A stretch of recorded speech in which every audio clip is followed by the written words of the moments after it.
En esta oportunidad vamos a compartir esta enseñanza bíblica fundamental número 21 de esta serie, y el título que tiene es El privilegio de colaborar con Dios.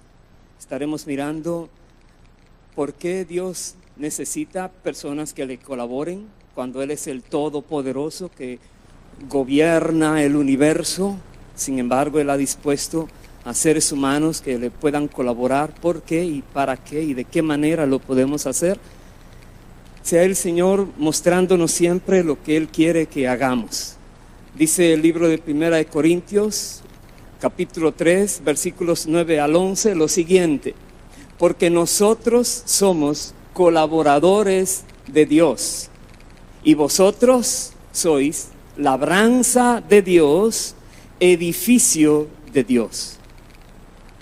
Pablo habla de esta palabra colaboradores, está colaborando con Dios, y fruto de esa colaboración que hace con Dios, ahí está el resultado. Los demás son labranza y edificio, el resultado de la obra de este apóstol.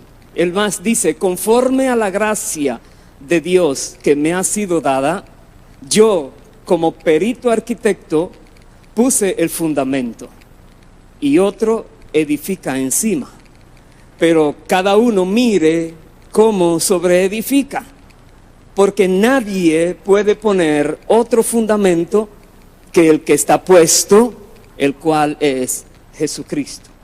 Nadie más puede poner otro, ya está el fundamento que Dios ha querido que esté, es Jesús. Ahora, la palabra colaborador, esa palabra bíblica del griego sinergas, aparece 13 veces en el Nuevo Testamento y se traduce de diferentes maneras. Una de ellas es colaborador, ayudador, compañero ayudador, compañero de trabajo y compañero en la obra. Eso es lo que normalmente significa esta palabra. En todo tiene que ver con ayudar, colaborar, servir para que algo sea realizado. Normalmente esta palabra se utiliza para definir algunas áreas de acción. Por ejemplo, vamos a ver en algunos versículos. 2 de Corintios 8:23 dice: en cuanto a Tito, es mi compañero y colaborador para con vosotros. Entonces empieza a definir qué significa que Tito le colabora. Dice: en cuanto a nuestros hermanos, son mensajeros de las iglesias y gloria de Cristo. Un colaborador, en este caso, está haciendo la función de ser mensajero, personas que llevan un mensaje para la gloria de Cristo. Filipenses 2:25 dice: mas tuve por necesario enviaros a Epafrodito, mi hermano y colaborador y compañero de milicia, vuestro mensajero y ministrador de mis necesidades. Aquí tenemos ahora Epafrodito, es un compañero de milicia, es alguien que está ayudando en esta lucha en la cual el apóstol Pablo está luchando, y este colaborador está con él. Es un mensajero, dice, y también colabora ministrando sus necesidades. Vemos que un colaborador hace funciones muy prácticas en la obra. Otro versículo, 1 Tesalonicenses 3:2 dice: y enviamos a Timoteo, nuestro hermano, servidor de Dios y colaborador nuestro en el evangelio de Cristo. Dice: ¿para qué? Para confirmaros y exhortaros respecto a vuestra fe. Este colaborador está confirmando y está exhortando a los hermanos con respecto a la fe que tienen. Otro verso más, Colosenses 4, verso 11.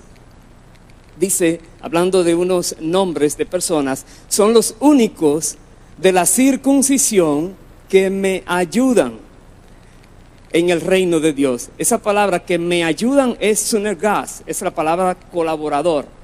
Me ayudan en el reino de Dios y han sido para mí un consuelo. Estos colaboradores sirven al mismo tiempo de consuelo al apóstol Pablo.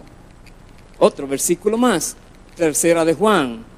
versículo 8. Dice, nosotros pues debemos acoger a tales personas para que cooperemos con la verdad. La palabra cooperemos es la misma palabra sunergas que ha sido traducida ahora de esta manera. Cuando nosotros estamos cooperando con la verdad para que se conozca la verdad, para que llegue a más personas, estamos siendo colaboradores de Dios también. Ahora, la persona quizás que más ha trabajado en el reino de Dios, ¿cuál será? Jesús. El Señor Jesucristo fue un incansable trabajador en el reino de Dios, pero Él no laboró solo, Él también tuvo colaboradores. Jesucristo es Dios, Él podía hacerlo todo solo, pero no lo quiso hacer así. Él contaba con personas también. Mire cómo dice Mateo 9, 35 al 38. Recorría Jesús todas las ciudades y aldeas, enseñando en las sinagogas de ellos.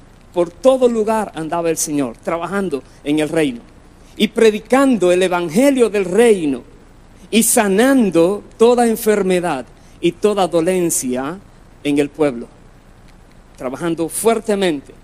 Y dice, y al ver las multitudes, tuvo compasión de ellas, porque estaban desamparadas y dispersas como ovejas que no tienen pastor. Jesús, misericordioso, mira tantas personas con tantas necesidades, y Él está en un cuerpo humano con limitaciones humanas, y Él dice, hay demasiado que hacer. Por eso le dijo a sus discípulos, a la verdad, la mies es mucha, mas los obreros pocos. Rogad pues al Señor de la mies que envíe obreros a su mies. Hay una petición del Señor por obreros para la mies, para que trabajen en el reino de Dios. También dijo en Mateo 10, versículos 1 y versículos 7 y 8, entonces llamando a sus 12 discípulos, les dio autoridad sobre los espíritus inmundos. Llamó a los 12 y los equipó con autoridad. Dice, para que los echasen fuera, y también para sanar toda enfermedad y toda dolencia. Y les dijo lo siguiente, yendo, predicad, diciendo, el reino de los cielos se ha acercado. Sanad enfermos, limpiad leprosos, resucitad muertos, echad fuera demonios. De gracia recibisteis, dad de gracia. Normalmente personas le dan esta tarea de resucitar muertos, de sanar enfermos, de limpiar leprosos. Está hablando de algo sobrenatural, poderosísimo, que el Señor da a aquellos que le colaboran la autoridad para que lo hagan, para que echen fuera toda clase de demonios y sanen toda clase de enfermedades, aún resucitar muertos, dice la palabra de Dios. Y Él envió a los 12 discípulos, pero también dice Lucas 10, estos versículos 1 al 3, 8, 9, 16 al 20, vamos a leer. Después de estas cosas, designó el Señor también a otros 70, a quienes envió de 2 en 2 delante de Él, a toda ciudad y lugar a donde Él había de ir. Notemos algo, Jesús podía ir solo, sin embargo buscó personas para que fueran a preparar el camino por donde Él iba luego a andar, colaboradores. Cada vez que nosotros vamos a algún lugar y llevamos el conocimiento de Cristo a ese lugar, estamos colaborando con el Señor y Él va a venir con nosotros para hacer la obra que se tiene que hacer.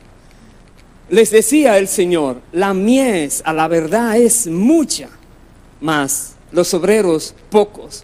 Por tanto, rogad al Señor de la mies que envíe obreros a su mies. Y les dijo, id, he aquí yo os envío como corderos en medio de lobos. Escuche bien, Jesucristo envía a sus colaboradores como corderos en medio de lobos rapaces. Y nos dice, no tengan temor porque yo estoy con ustedes. el lobo no podrá hacerles daño porque yo estoy con ustedes. Pero sepan a dónde es que van a ir a trabajar. Sepan que es a lugares que están en competencia, tratando de robarse las almas. Personas, espíritus inmundos que están haciendo mucho daño. Y les dice, ustedes son como cordero, vayan a trabajar. Y les dijo más, en cualquier ciudad donde entréis y os reciban, comed lo que os pongan delante y sanad a los enfermos que en ella haya. Ahora son estos 70 que tienen esta autoridad para sanar a todo enfermo que ellos encuentren por donde quiera que ellos anden y les reciban. Y decidles, dice el Señor, se ha acercado a vosotros el reino de Dios. Le dijo algo más, el que a vosotros oye, a mí me oye. El que a vosotros desecha, a mí me desecha. Y el que me desecha a mí, desecha al que me envió. Escuche bien, cuando un colaborador está hablando de Cristo, diciendo lo que debe decir según el Señor le muestra, el resultado dependerá del Señor. La Biblia dice que si tú hablas de Cristo y rechazan esa palabra, no te están rechazando a ti, lo están rechazando a Él. Y si lo rechazan a Él, rechazan al Padre que lo envió, dice la palabra. ¿Qué sucedió con estos? Dice, y volviendo los 70 con gozo, diciendo, volvieron ellos, Señor, aún los demonios se nos sujetan en tu nombre. Les dijo, yo veía a Satanás caer del cielo como un rayo. He aquí, les dijo el Señor, os doy potestad de hollar serpientes y escorpiones y sobre toda fuerza del enemigo, y nada os dañará. ¿Qué autoridad y qué poder le estaba dando ahora a estos 70 que había enviado? Pero les dijo algo más. Pero no os regocijéis de que los espíritus se os sujetan, sino regocijaos de que vuestros nombres están escritos en los cielos. El mayor regocijo entonces es saber que nuestros nombres están escritos allá arriba, en algún libro donde se muestran quiénes son de Dios y quiénes tienen autoridad sobre espíritus inmundos y quiénes tendrán una eternidad también allá en el cielo junto con Dios. Regocijémonos siempre porque nuestros nombres están escritos en el cielo. Y hay un respaldo visible cuando colaboramos con Dios aquí en la tierra. El Señor nos respalda, muestra su poder. Los ángeles de Dios están dispuestos para ayudarnos porque somos sus colaboradores. Pero lo más importante, según Jesús, es reconocer y regocijarnos que nuestros nombres están escritos en los cielos. Ahora vamos a ver cuál es nuestra misión de vida, porque debemos honrar la misión que tenemos, que Dios nos ha dado para que hagamos aquí en la tierra. Y nuestra misión de vida es colaborar con Dios para que se haga su voluntad en la tierra. Repito, esa es nuestra misión de vida, colaborar con Dios. Colaborar significa Dios está actuando y nosotros estamos colaborándole. No somos nosotros los que estamos trabajando. Dios está trabajando y nos invita a colaborarle.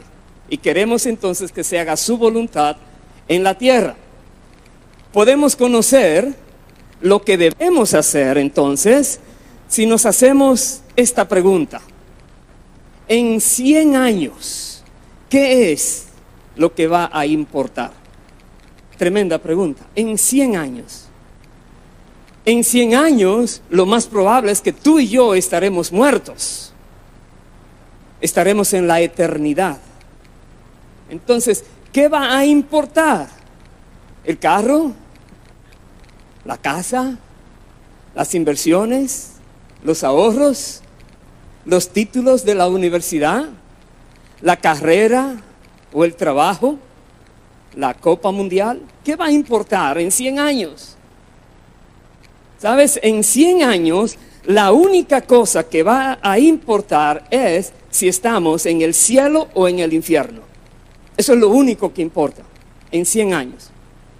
Tú puedes tener una buena educación, un buen trabajo, una buena casa, un buen carro, una linda familia, pero si mueres y pasas la eternidad en el infierno, ¿de qué sirvió todo?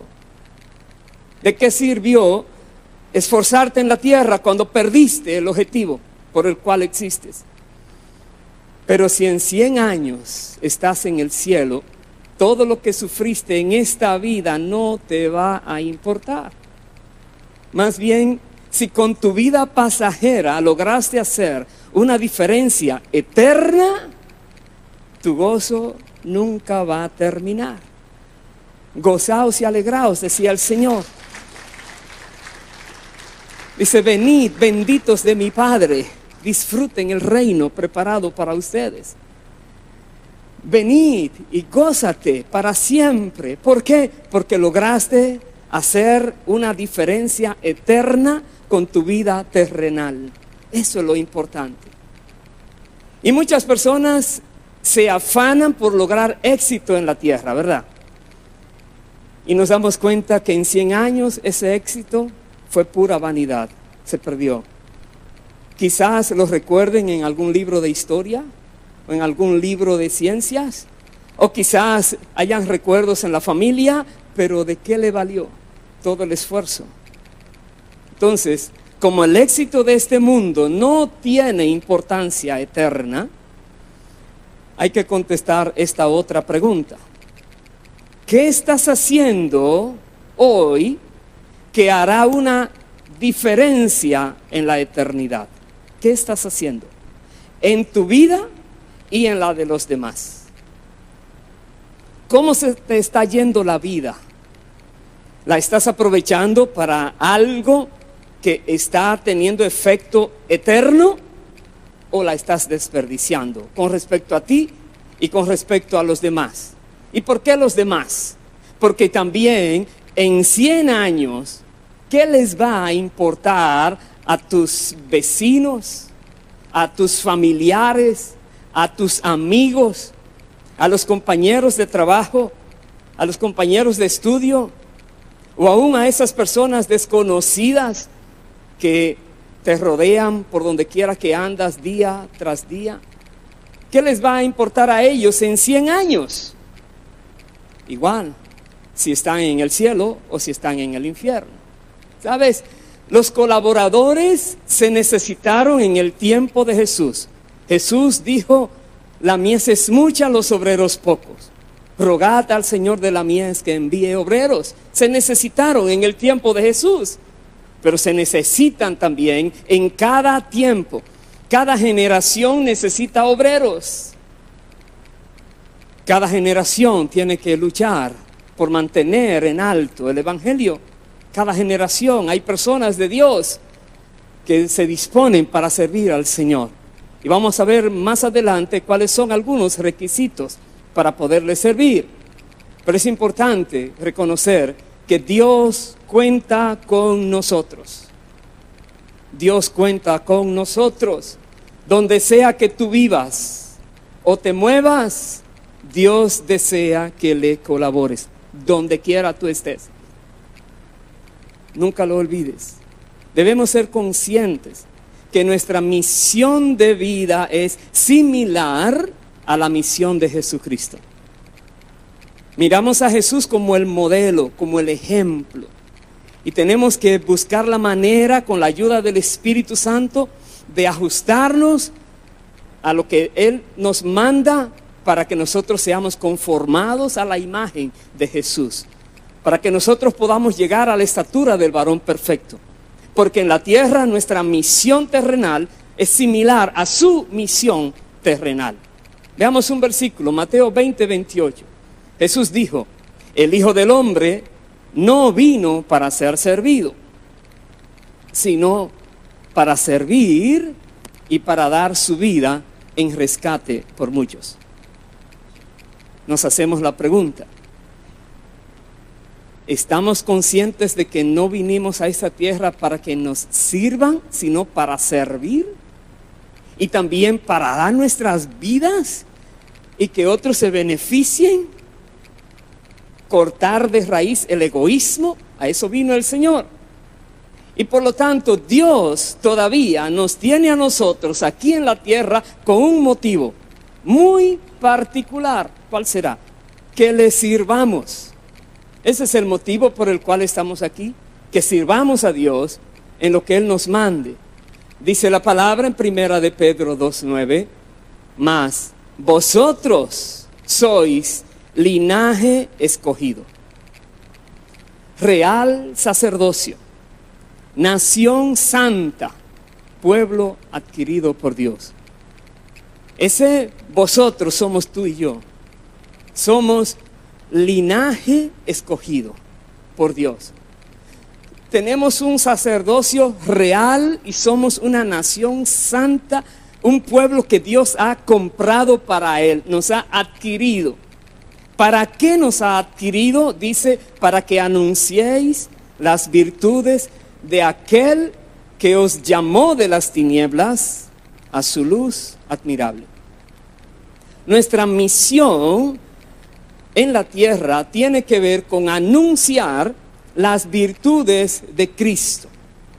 Si no estamos hablando de lo que Jesús ha hecho a favor de toda la humanidad y lo que ha hecho por nosotros mismos, estamos fallándole al Señor en nuestra misión en la tierra, que es anunciar las virtudes de Cristo. Por lo tanto, después de que nosotros nos convertimos a Cristo, nuestro propósito claramente debe ser servir a Dios. Si no hay ese propósito, entonces quizás no comprendemos todavía lo que el Señor ha hecho por nuestras vidas y lo que espera que nosotros hagamos para Dios hacer también lo mismo a otras personas y darnos luego nuestra recompensa. Pero tenemos que poner en nuestra mente esa palabra: tengo que servir a Dios. No puedo desperdiciar mi tiempo en la tierra. Debe ser aprovechado al máximo al servicio de aquel que me dio la vida, que me sostiene y que me ha dado salvación y vida eterna. Tengo que servirle a Él. Para eso estamos aquí. Dice 1 de Tesalonicenses 1:9, y de cómo os convertisteis de los ídolos a Dios, dice, para servir al Dios vivo y verdadero. Una persona que realmente se convierte ya quiere servir a Dios. No se puede callar. Es una persona que está buscando oportunidades para que otros conozcan la maravilla que ya conoce, para que otros puedan disfrutar la paz y el gozo que ya tiene. No se puede callar. Quiere servir a Dios, quiere obrar, quiere trabajar para el Señor. Por eso Cristo murió para que podamos servir a Dios. No lo olvidemos. Él derramó su sangre en la cruz para que nosotros podamos servir a Dios. Si Él no hubiera muerto en la cruz, no hubiera sido posible. Dice Hebreos 9:14, cuánto más la sangre de Cristo, el cual por el Espíritu eterno se ofreció a sí mismo sin mancha a Dios. ¿Y para qué? Dice, purificará vuestra conciencia de obras muertas para servir al Dios vivo. Por causa de que Cristo derramó su sangre, nosotros podemos servir entonces al Dios vivo. Y sabemos algo, el servicio es la esencia del liderazgo cristiano. Si una persona es líder en cualquier área, en alguna iglesia, en algún ministerio, su principal responsabilidad es servir. Se lidera sirviendo. Veamos lo que dice la palabra en Lucas 22, los versos 25 al 27. Pero Él les dijo, los reyes de las naciones se enseñorean de ellas, y los que sobre ellas tienen autoridad son llamados bienhechores. Pero Él dijo, mas no así vosotros, sino sea el mayor de vosotros, entre vosotros, como el más joven, y el que dirige como el que sirve. Cualquier persona a quien tú tienes que servirle, considérala que es superior a ti, para que le sirvas con todo el gozo. Y Jesús nos puso el ejemplo. Él dice, porque ¿cuál es mayor? ¿El que se sienta a la mesa o el que sirve? No es el que se sienta a la mesa. Y luego le dijo, mas yo estoy entre vosotros como el que sirve. Dándonos el ejemplo. Dándonos el ejemplo que Él es el más grande, el Rey del universo, y sin embargo vino a servir. Y a servir de manera incansable. Hemos leído anteriormente que Él recorría todas las ciudades y aldeas, predicando, sanando, haciendo la obra del Señor, sirviendo. Él vino a servir, no a ser servido. ¿Y qué actitud debemos nosotros tener para poder servir a Dios correctamente? Bueno, debemos servir a Dios por gratitud. Por agradecimiento a lo que Él ha hecho a nosotros, le servimos al Señor. Dice Mateo 8, versos 14 al 15, dice, vino Jesús a casa de Pedro y vio a la suegra de éste postrada en cama con fiebre. O sea, la suegra de Pedro muy enferma. Y dice más, tocó su mano y la fiebre le dejó. Y ella se levantó y les servía. Da a entender que inmediatamente recibe la sanidad, el gozo que tiene, la gratitud que tiene, que le lleva a servir al Señor. Porque el Señor quiere que le sirvamos por gratitud. ¿Qué ha hecho el Señor contigo a tu favor? Pues por eso que ha hecho, sírvele con un corazón sincero. ¿Sabes algo más? Que servir a Dios tiene recompensa, y mucha recompensa. Recompensa que llega aún hasta la eternidad, el servir al Señor. Dijo el Señor en Juan 12, 26, si alguno me sirve, sígame. Y donde yo estuviere, allí también estará mi servidor. ¿Dónde está Cristo hoy? En el cielo, a la diestra del Padre. Él dice, si me sirves, donde yo estoy, allí tú vas a estar también. Y si alguno me sirve, sígame. Y dice más, si alguno me sirviere, mi Padre le honrará. Esto es tremendo. Porque el Dios darle honor a alguien, ¿quién es que está dando el honor? El Rey del universo, el Dios altísimo, el que sostiene todo el universo, el dueño de la tierra, el dueño del sol, el dueño de todo, es el que te va a honrar a ti si tú sirves al Señor Jesús. Dice 1 Corintios 3:8, hablando Pablo, dice, y el que planta y el que riega son una misma cosa, aunque cada uno recibirá su recompensa conforme a su labor. Notemos algo en este versículo. Al colaborar con Dios, tenemos funciones distintas, variadas. Todas son importantes. Aquí dice Pablo, uno es el que planta y otro es el que riega. Son colaboradores que cada uno va a tener una recompensa. Y esa recompensa, escuche bien, dice conforme a su labor. Labor, esfuerzo, trabajo. Vemos aquí que la recompensa entonces es proporcional no al éxito, sino a la labor. Póngale atención a este punto.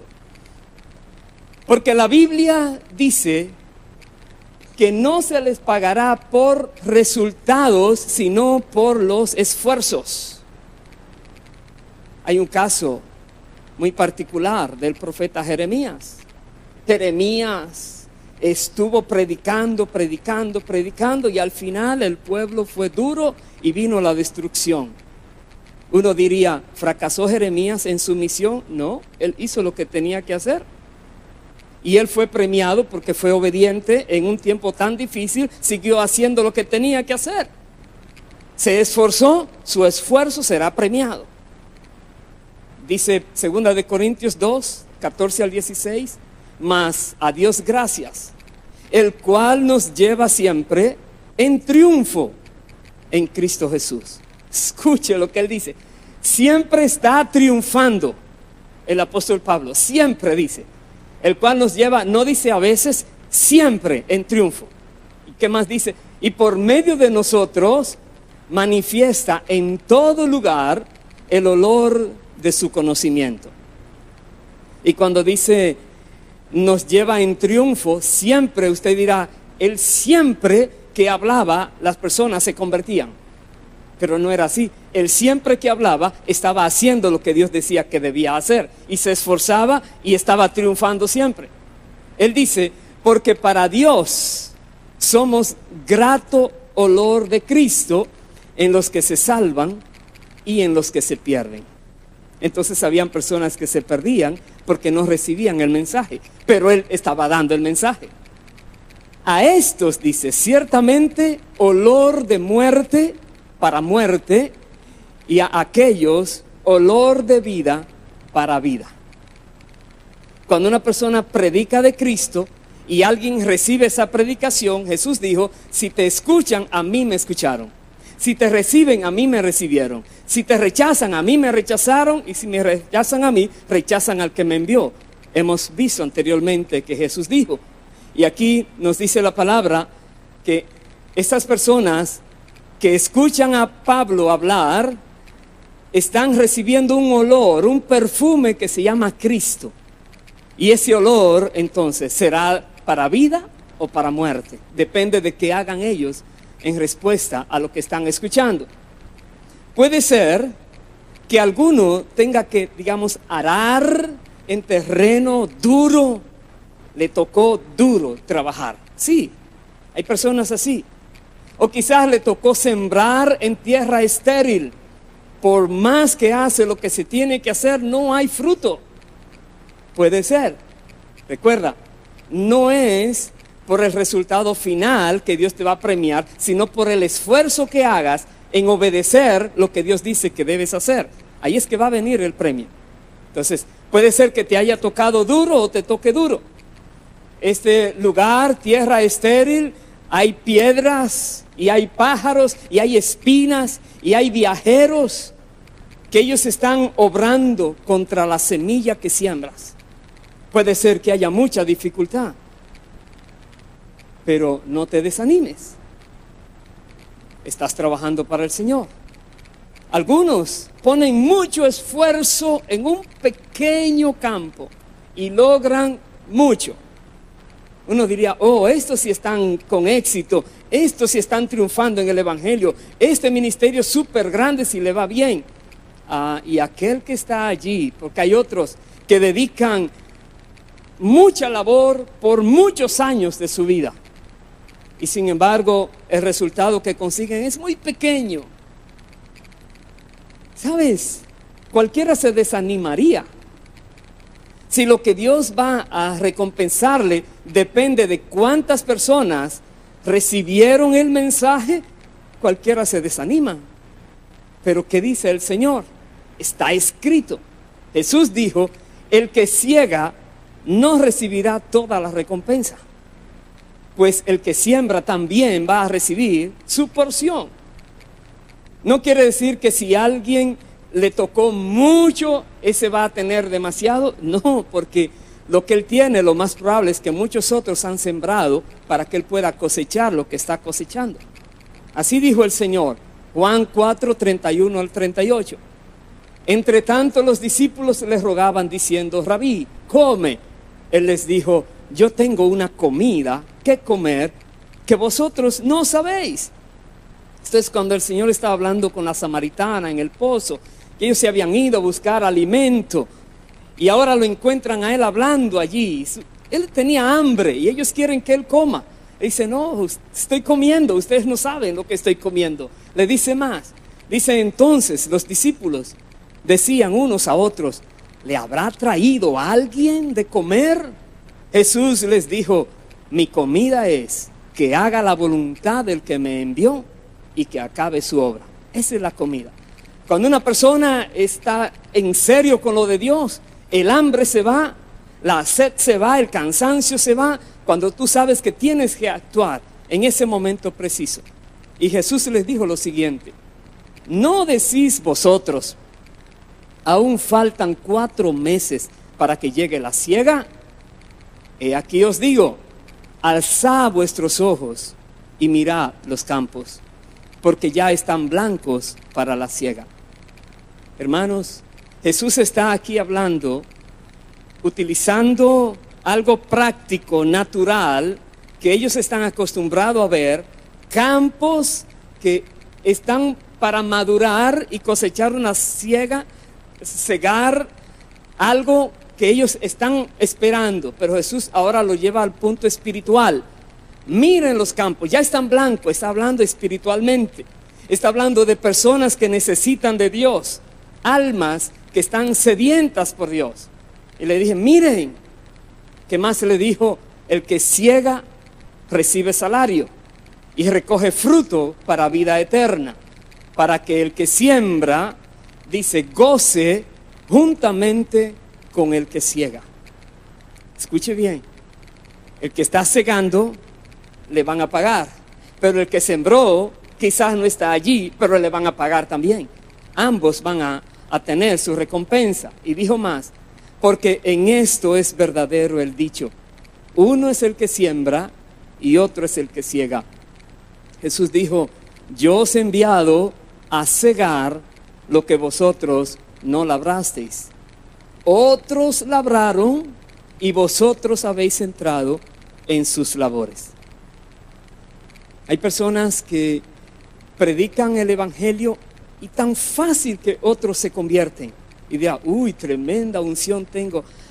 ¿Cuántos otros tuvieron que orar por esa persona que se convirtió?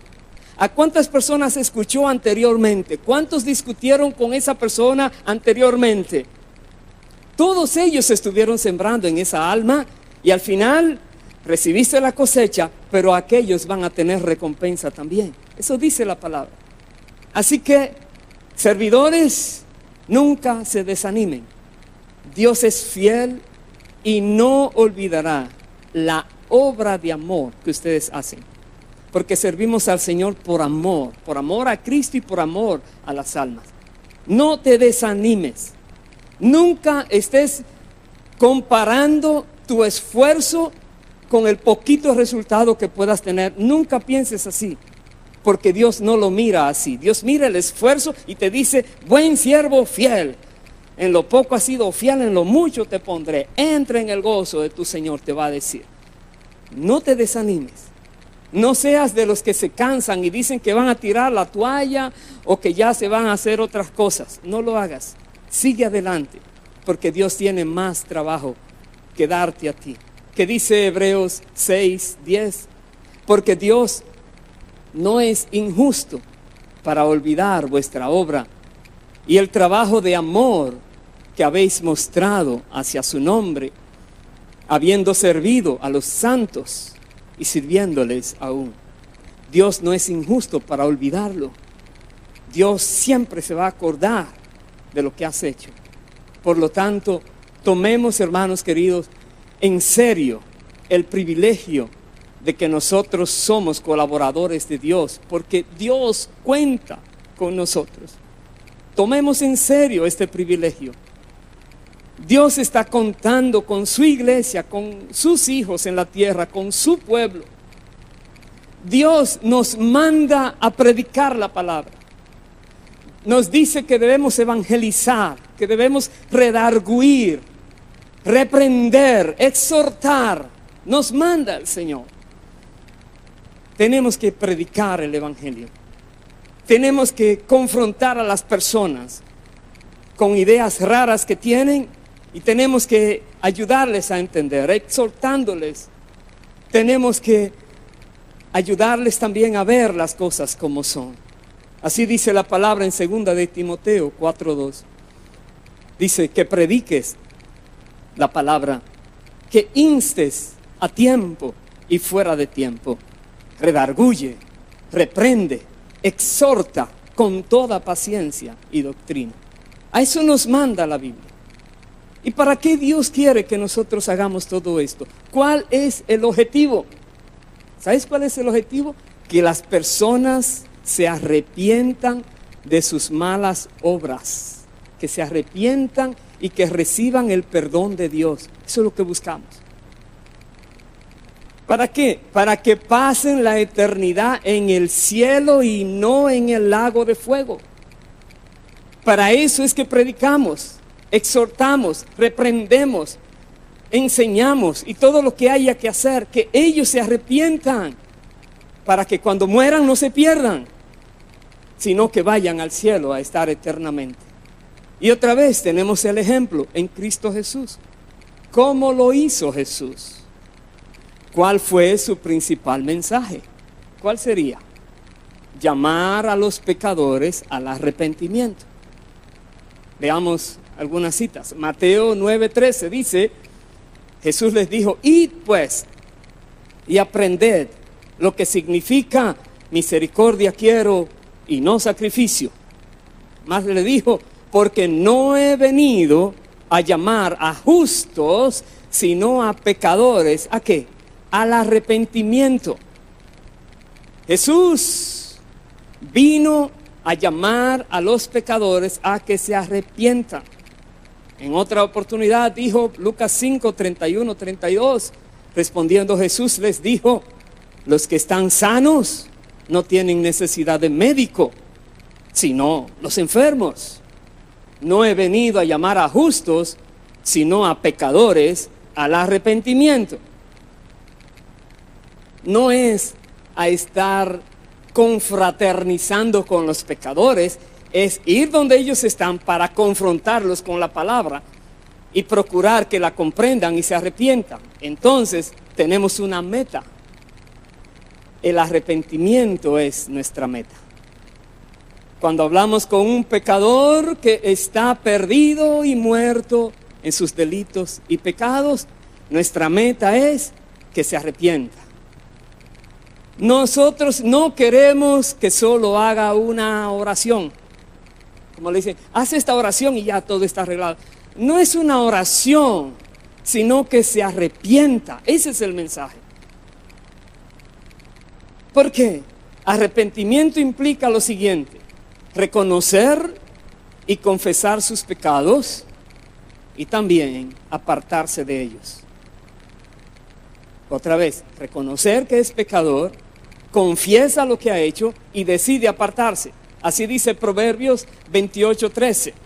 Dice así: el que encubre sus pecados no prosperará, mas el que los confiesa y se aparta alcanzará misericordia. Dese cuenta, tiene que confesarlo y tiene que apartarse. No puede seguir haciendo lo que hacía antes. Da a entender que hay dos etapas aquí. Primero, hay un cambio de parecer. La persona se da cuenta que no va bien, que no está correcto lo que está haciendo. Cambia de parecer. El pecador confiesa sus pecados. Los reconoce como lo que son, pecados, y los confiesa ante Dios. Se da cuenta que no estuvo correcto lo que ha hecho y pide perdón entonces a Dios. Segundo, el cambio de parecer resulta en un cambio de comportamiento. Ya no va a vivir igual, no va a ser igual. El pecador, dice, se aparta de sus pecados, de manera que si el inconverso no quiere dejar sus pecados, ¿qué va a pasar? No puede ser salvo. No es que diga una oracioncita rápida y barata y que le quieren resolver su problema eterno sin que él ni sabe lo que está haciendo ni lo que ha hecho malo. Tenemos que trabajar para llevar conciencia al pecador, para que pueda ver que no ha estado viviendo bien y que debe darle cuentas a su Creador algún día, y que si no pone su vida en orden y recibe la gracia en Cristo, pasará la eternidad en el infierno será echado al lago de fuego. Tenemos que hablar claramente porque es un asunto de vida o muerte eterna la que está en juego. Así dice Pablo en 2 de Timoteo 2:19. Pero el fundamento de Dios está firme, teniendo este sello. ¿Cómo está firme? No hay tal cosa de que puedas hacer lo contrario. Hay un sello, dice así: conoce el Señor a los que son suyos. ¿Y qué más? Apártese de iniquidad todo aquel que invoca el nombre de Cristo. El Señor conoce a los que realmente son de Él. El Señor conoce realmente a aquellos que se han arrepentido y han recibido su gracia. Porque solo así, confesando sus pecados y apartándose de ellos, puede el pecador alcanzar la misericordia de Dios. Solo así. Y hasta que haga eso, que reconozca el pecado, se arrepienta, pida perdón y se aparte de eso, si no lo hace, la ira del juez justo está sobre él. Todavía Dios tiene su ira sobre esa persona. Esa persona es culpable de todo lo que ha hecho, de todos sus pecados. Y algo más, solo tiene la horrenda expectación de una eternidad en el lago de fuego. Eso es todo lo que tiene. Es serio esto. Por eso tenemos que ir allá donde están ellos. Por eso tenemos que identificarnos con la misión de Jesús. Él vino a buscar y salvar a aquellos que se habían perdido. Él vino a buscar a los pecadores para hacerlos que se arrepientan, darles a entender su condición. Nunca olvidemos que nosotros, los discípulos, tenemos una misión de vida que es similar a la que Jesucristo tuvo en la tierra. No lo olvidemos, no lo olvides. Cuando tú lees los evangelios y lees la palabra y ves lo que Jesús estaba haciendo, reconoce, tú tienes el llamado a hacerlo también. Tú dirás, voy a dividir, a multiplicar panes y peces, a caminar sobre las aguas. Si Dios quiere, lo harás. Lo importante es que vayas a donde Dios te dice que tienes que ir. Esta misión de vida de Jesús y nuestra tiene que ver con esto, con buscar y salvar, y también con enseñar y cuidar. A esto vino el Señor, a buscar y a salvar y a enseñar y a cuidar.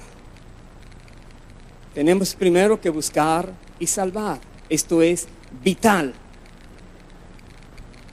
La primera actividad más importante en el cuerpo de Cristo, ¿cuál crees que es? El evangelismo. Es la primera, la más importante. Dice Lucas 19:10, porque el Hijo del Hombre vino a buscar y a salvar lo que se había perdido. Si Él vino, es porque es muy importante. Eso que está perdido y el Señor lo quiere recuperar. Dice 1 de Timoteo 1:15, palabra fiel y digna de ser recibida por todos, que Cristo Jesús vino al mundo para salvar a los pecadores, de los cuales yo soy el primero. Cualquier persona que esté en pecado, Cristo le quiere salvar. Él vino a eso.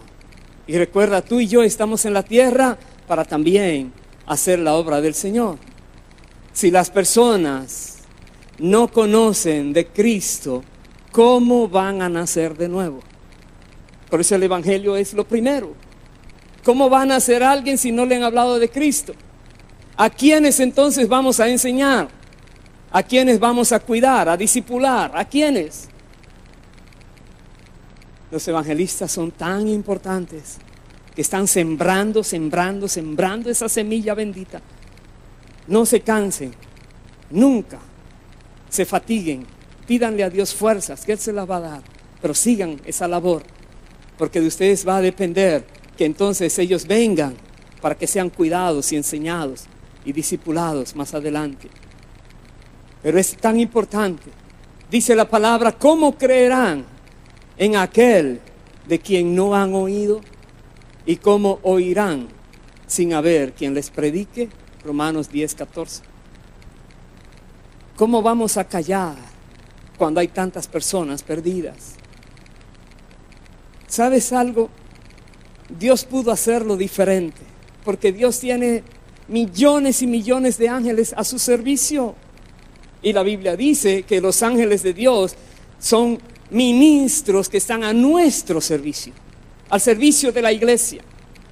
Los ángeles de Dios. Dios pudo hacer la obra de salvación sin necesidad de utilizar a los seres humanos. Pero ¿qué pasa? Que no fue a los ángeles que se les dio el privilegio de llevar el evangelio al mundo. No fue a los ángeles. ¿A quién fue? Sino que este honor y esta responsabilidad fueron dados al cuerpo de Cristo, la iglesia, cada miembro en particular, tú y yo, a ti y a mí, somos lo que tenemos esta responsabilidad, porque es un gran privilegio, es un gran honor el que Dios nos ha dado de llevar el evangelio a las personas. Marcos 16:15 les dijo: id por todo el mundo y predicad el evangelio a toda criatura. Id por doquier, predique el evangelio. Habla, predica, insta, redarguye, confronta a las personas, enseña, disipula, haz lo que tienes que hacer. No te canses. Dice 1 Corintios 3:5-7. ¿Qué pues es Pablo? ¿Y qué es Apolos? Servidores por medio de los cuales habéis creído. Ahí están, servidores que tienen fruto, que Dios permitió que personas creyeran en el evangelio. Esos son Pablo y esos son Apolos. Y dice más Pablo: y eso según lo que a cada uno concedió el Señor. Yo planté, Apolos regó, pero el crecimiento lo ha dado Dios. Nadie se tiene que vanagloriar. Nadie se tiene que enorgullecer de que ahora este sí está progresando y aquel se quedó atrás. No, Dios le ha dado a cada uno dones y talentos de acuerdo a lo que Dios te ha dado. Con eso tú vas a trabajar, pero no escondas los talentos. No dejes de utilizar los dones que Dios te ha dado. Dice más Pablo: así que ni el que planta es algo, ni el que riega, sino Dios que da el crecimiento. Toda la gloria es para Él siempre. Toda la gloria para siempre. Aleluya. Que somos servidores, colaboradores de Dios. Pero Dios está haciendo la obra. Si Jehová no guardare la ciudad, en vano vela la guardia. Si Jehová no edificare, en vano trabajan los edificadores. Es Dios que está haciendo la obra. Dios da el crecimiento. ¿Por qué?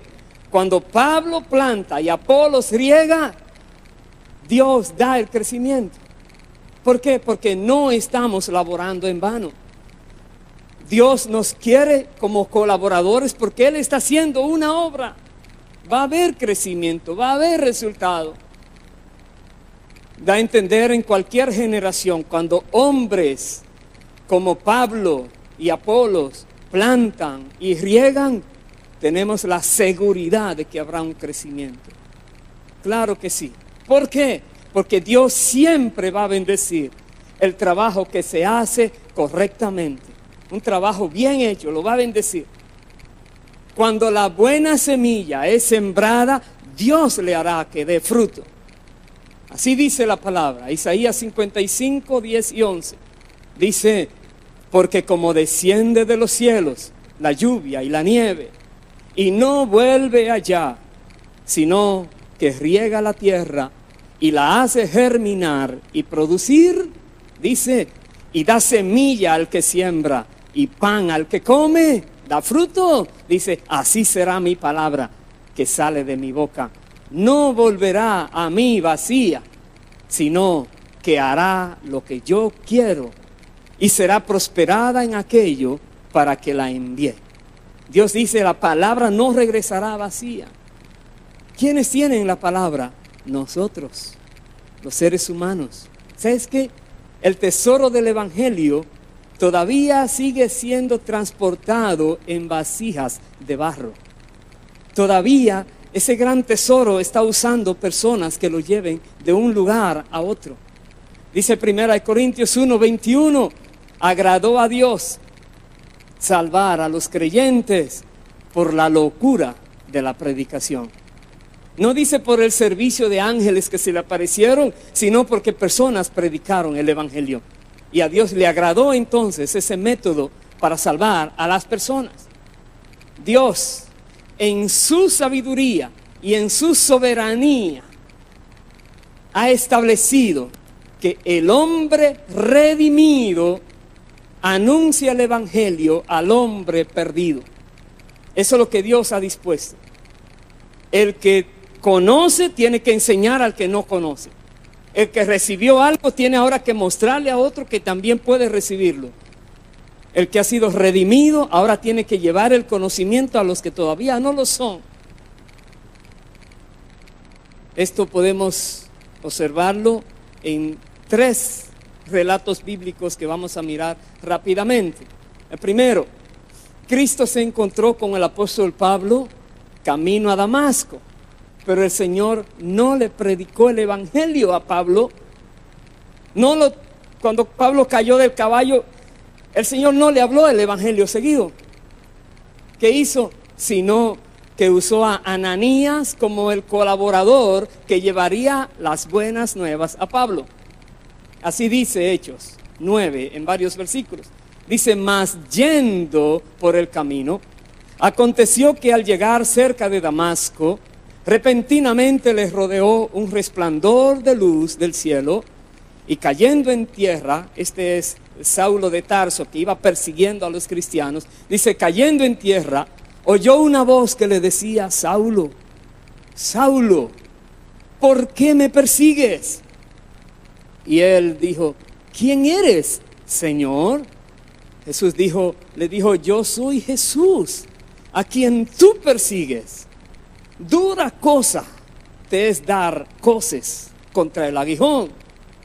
Entonces Pablo dice, él temblando y temeroso dijo, Señor, ¿qué quieres que yo haga? ¿Qué le dijo el Señor?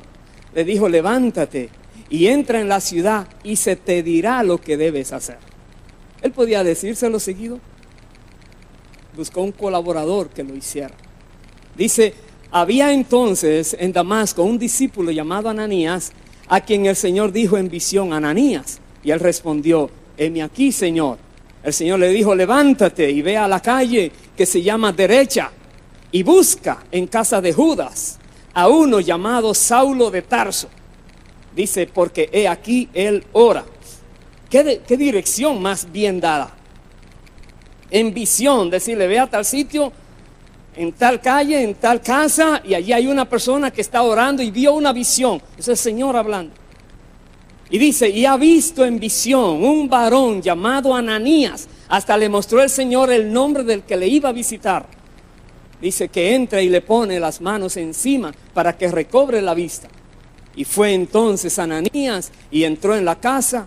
Y poniendo sobre él las manos, dijo, hermano Saulo, el Señor Jesús, que se te apareció en el camino por donde venías, me ha enviado para que recibas la vista y seas lleno del Espíritu Santo. Y al momento le cayeron de los ojos como escamas y recibió al instante la vista y levantándose fue bautizado. Jesús dijo, alguien te va a decir lo que tienes que hacer. Aleluya. Otro caso, en otra ocasión, Felipe, el evangelista Felipe, recibió una orden para que se acercara el carro donde viajaba un etíope. Y así dice la historia bíblica, Hechos 8, 26 al 29. Un ángel del Señor habló a Felipe. Dice aquí, un ángel habló a Felipe diciendo, levántate y ve hacia el sur por el camino que desciende de Jerusalén a Gaza, el cual es desierto. Dese cuenta que son orientaciones bien especificadas. Es para que no se equivoque, tiene que obedecer puntualmente lo que Dios manda. Que dice entonces, Felipe se levantó y se fue. Y sucedió que un etíope, eunuco, funcionario de Candace, reina de los etíopes, el cual estaba sobre todos sus tesoros, había venido a Jerusalén para adorar, volvía sentado en su carro y leyendo al profeta Isaías. Y el Espíritu dijo a Felipe, acércate y júntate a ese carro. Y la historia sigue hablando que Felipe fue, le habló, luego el etíope recibió lo que Felipe le dijo, recibió al Señor y fue bautizado. Pero démonos cuenta que este eunuco iba por algún lugar, el ángel lo vio, el Espíritu Santo que sabía que estaba allí, pero tuvo que usar a una persona para que le hablara, a un ser humano. Otra cita. En esa otra oportunidad un ángel le comunicó a Cornelio que Dios estaba aprobando sus buenas obras. Usted sabe la historia. Pero le mandó a buscar a Pedro, quien le hablaría ciertas palabras por las cuales sería salvo él y toda su casa. Así dice Hechos 10, 1, 6 y 11 al 14.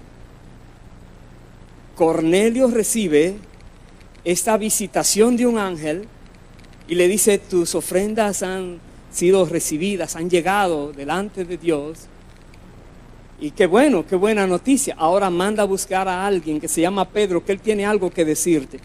Y Pedro empezó a predicar el evangelio y ellos recibieron lo que Dios tenía y incluso fueron llenos del Espíritu Santo, bautizados en el Espíritu Santo.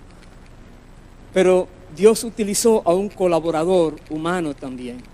¿Sabes qué pasa? Que en el cielo los ángeles se regocijan por la labor de la iglesia. Los ángeles están a la disposición de la iglesia, pero se regocijan. Dice Lucas 15:10, así os digo que hay gozo delante de los ángeles de Dios por un pecador que se arrepiente. Cuando un pecador se arrepiente, hay fiesta en los cielos. Entonces, hermanos evangelistas, ustedes tienen fiesta permanente, provocando en los cielos. Los ángeles haciendo maravillas, viendo a ustedes lo que están haciendo. Hasta ahora hemos visto esto. Sin arrepentimiento, sin pedir perdón y sin abandonar el pecado, no hay salvación. Eso dice la palabra. Pero la Biblia también dice algo más. Que sin arrepentimiento no hay vida. Así dice, Hechos 11:18. Entonces, oídas estas cosas, callaron y glorificaron a Dios, diciendo, de manera que también a los gentiles ha dado Dios arrepentimiento para vida. Porque el que se arrepiente tiene vida, la vida verdadera, una vida en el Espíritu. Algo más dice la palabra. La Biblia dice que sin arrepentimiento no se puede escapar del lazo del diablo. Eso dice la palabra. Cuando una persona está entonces poseída y están recibiendo mucho tormento espiritual de espíritus inmundos, llévale el conocimiento de la palabra, que se arrepienta para que le dé entrada al Señor, a su vida. Entonces va a poder ser libre esa persona. Así dice 2 de Timoteo 2, 24 al 26. Porque el siervo del Señor no debe ser contencioso, sino amable para con todos, apto para enseñar, sufrido, que con mansedumbre corrija a los que se oponen, por si quizás Dios les conceda, mire cómo dice, que se arrepientan para conocer la verdad y escapen del lazo del diablo en que están cautivos a voluntad de él. Una vez que se arrepienten, entonces ya pueden ser libres de eso que el enemigo está haciendo en esa vida. Otra vez, nuestra meta al presentar la gracia de Dios a las personas, ¿cuál es? Buscar que se arrepientan. Esa es nuestra meta inicial. Porque si el inconverso se arrepiente de sus pecados, ¿qué va a pasar? Correrá a Cristo, el Salvador, y nunca lo dejará, porque sabe de dónde Dios lo ha sacado. Si de verdad se arrepiente, aleluya. ¿Y qué nos ha dado Dios para que nosotros trabajemos en pos de esta meta? Para llevar a cabo esta obra de llamar a los pecadores al arrepentimiento, Dios nos ha dado una herramienta muy poderosa. ¿Cuál será? La ley. La ley es una gran herramienta que Dios ha dejado para que nosotros podamos confrontar a los pecadores. Si primero predicamos la ley, los pecadores pueden darse cuenta de sus pecados, de su condición delante de Dios. Si predicamos la ley. De manera que si usamos la ley para darles las malas noticias, las malas nuevas primero, entonces podrán aceptar las buenas noticias, las buenas nuevas del Evangelio. Si primero saben dónde están, entonces luego van a recibir la gracia de Dios. Porque la ley es lo que Dios nos ha dejado. Así lo dice la palabra, primera de Timoteo, capítulo 1, versos 8 al 10. Dice lo siguiente: pero sabemos que la ley es buena si uno la usa legítimamente. Mire de qué manera. Conociendo esto, que la ley no fue dada para el justo. Si tú has sido justificado por Dios, la ley no está sobre ti. Ya tú no estás más bajo la ley. El justo no tiene que ver con la ley, sino para los transgresores y desobedientes. Pero la Biblia dice que si lo que antes derribaste lo vuelves a edificar, transgresor te vuelves. Entonces la ley se te va a volver a aplicar. Los transgresores, los desobedientes, dice más, para los impíos y pecadores, para los irreverentes y profanos, para los parricidas y matricidas, para los homicidas, para los fornicarios, para los sodomitas, para los secuestradores, para los mentirosos y perjuros, y para cuanto se oponga a la sana doctrina. Para ellos es la ley.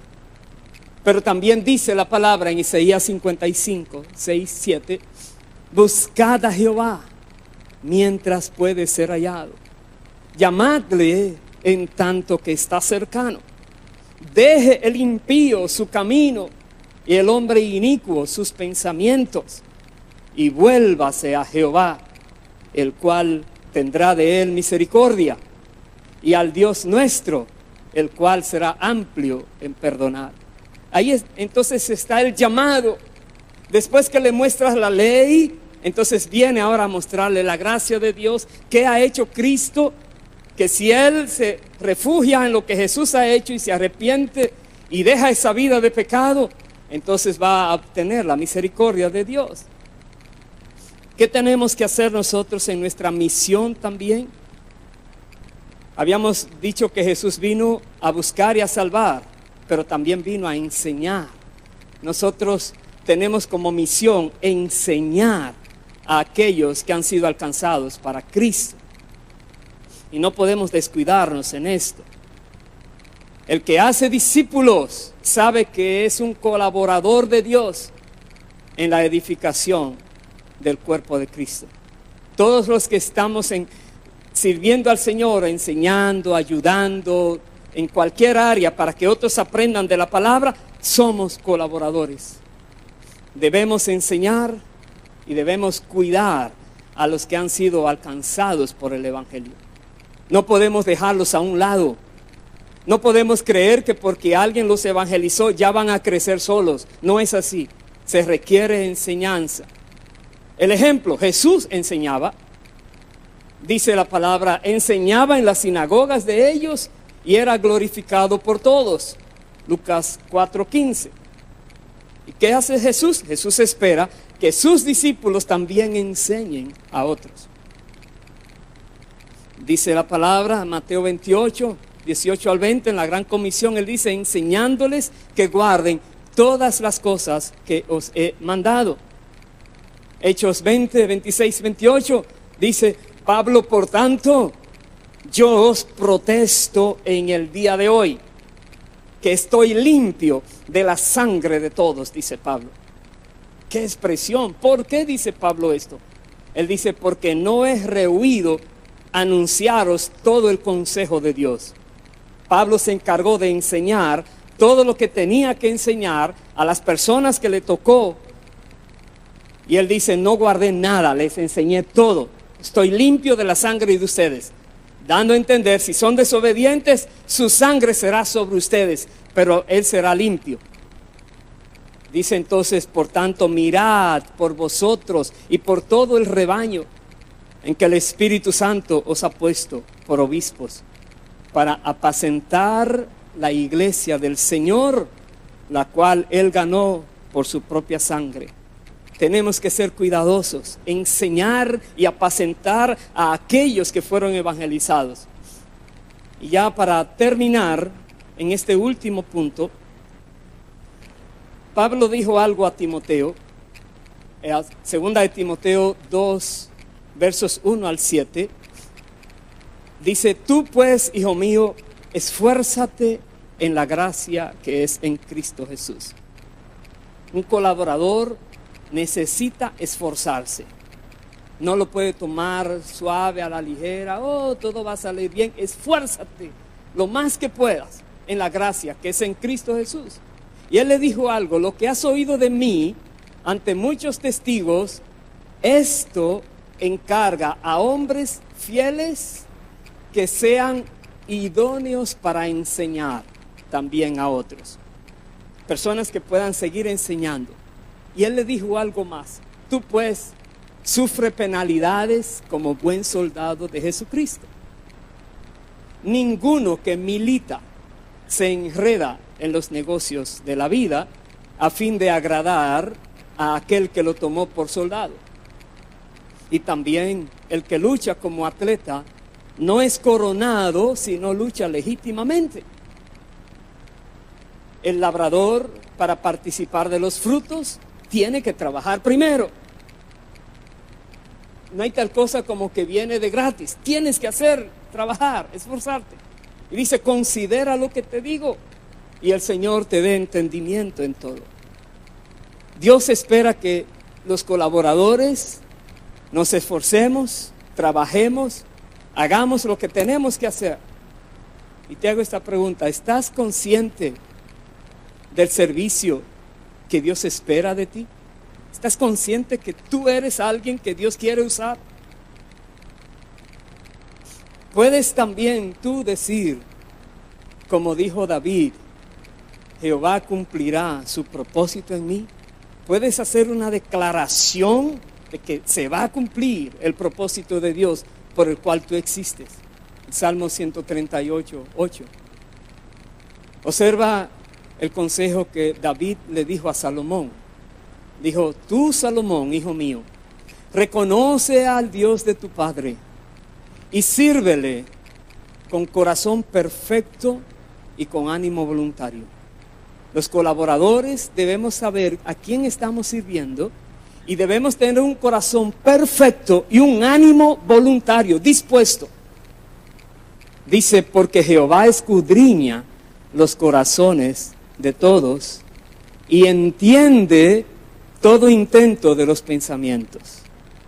A Dios no se le pasa nada, todo lo sabe. Si tú le buscares, lo hallarás. Mas, si lo dejares, Él te desechará para siempre. ¿Qué consejo con una gran advertencia? Eso es Primera de Crónicas 28:9.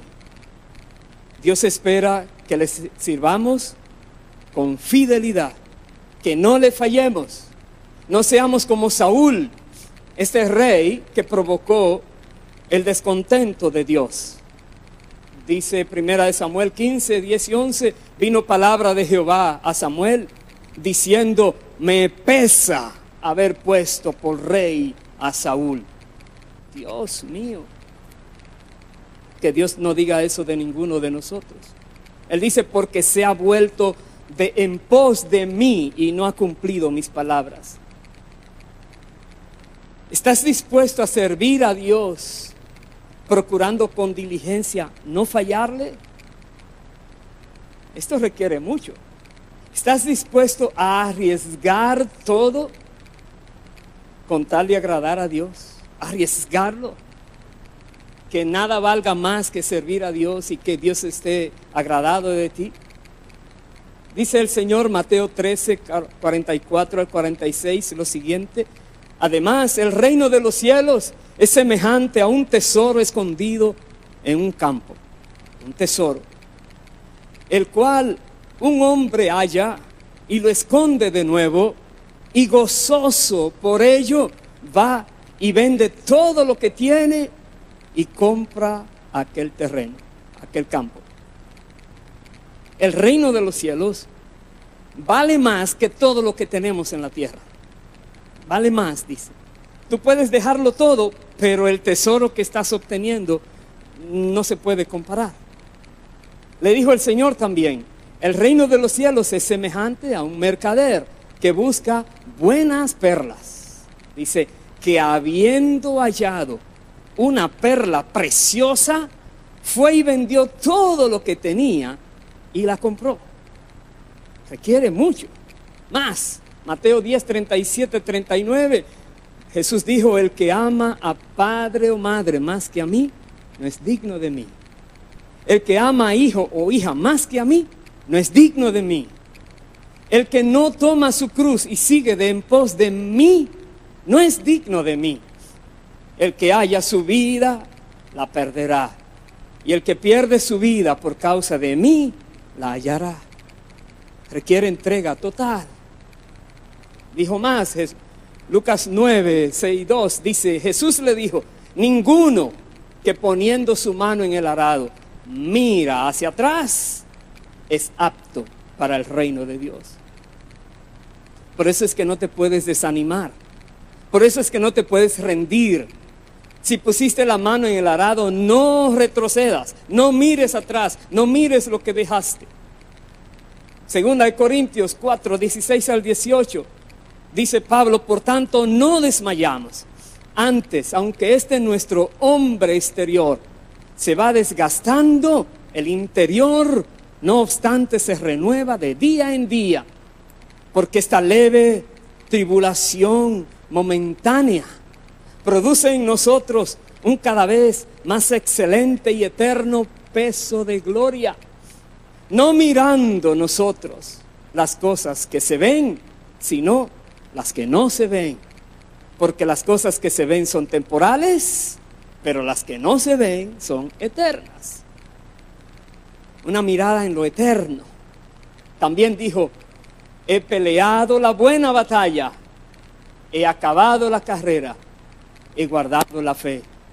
Por lo demás, me está guardada la corona de justicia, la cual me dará el Señor, juez justo, en aquel día, y no solo a mí, sino también a todos los que aman su venida. Y Jesús dijo, he aquí yo vengo pronto, y mi galardón conmigo, para recompensar a cada uno según sea su obra. Apocalipsis 22, 12. También dijo, Apocalipsis 3, 11, he aquí yo vengo pronto, retén lo que tienes, para que ninguno tome tu corona. Y dijo más, al que venciere, le daré que se siente conmigo en mi trono, así como yo he vencido y me he sentado con mi Padre en su trono. Y dijo, el que tiene oído, oiga lo que el Espíritu dice a las iglesias. Hermano, hermana, Dios te ha dado oído, escúchalo.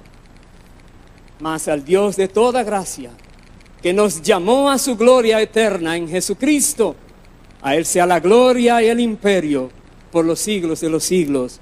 Amén, amén y amén. Bendito sea el Señor.